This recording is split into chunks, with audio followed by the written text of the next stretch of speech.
கண்ணியத்துக்குரிய நல்லோர்களே, 5 வேளை தொழுகை ஏதாவது தொழுகையை நாம் தொழுது கொண்டிருக்கின்றோம்.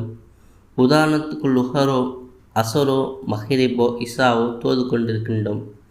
இந்த நேரத்தில் நாம் எத்தனை ரக்காத் தொழுது கொண்டிருக்கின்றோம்? 3 அல்லது 4 என்ற சந்தேகம் இருக்கின்றது. தொழுகையில் மறதியோ அல்லது அச்சம் ஏற்பட்டால் என்ன செய்ய வேண்டும் என்பதை நபிகள் நாயகம் ஸல்லல்லாஹு அலைஹி வஸல்லம் கூறியிருக்கின்றார்கள். நசாயி என்கின்ற நபிகளின் தொகுப்பில் 1621 ஹதீஸா இடம்பெறுகின்றது.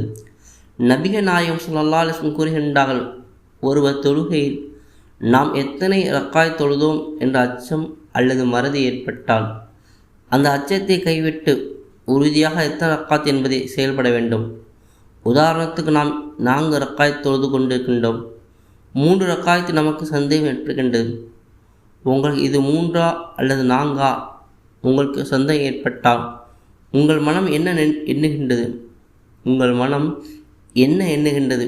இது 4வது ரக்காய் இருக்கும் என எண்ணிக்கொண்டிருக்கின்றோம் என்றால் அதை தாங்கள் 4வதாக எண்ணிவிட்டு உறுதியாக அந்த தொழுகை நீங்கள் நிறைவு செய்த பிறகும் அத்தஹியாத்தும் அதே போல சலவாத் இதையெல்லாம் ஓதிய பிறகும் இறுதியாக சலாம் கொடுப்பதற்கு முன்பாக மறதிக்காக 2 சஜ்தா செய்ய வேண்டும்.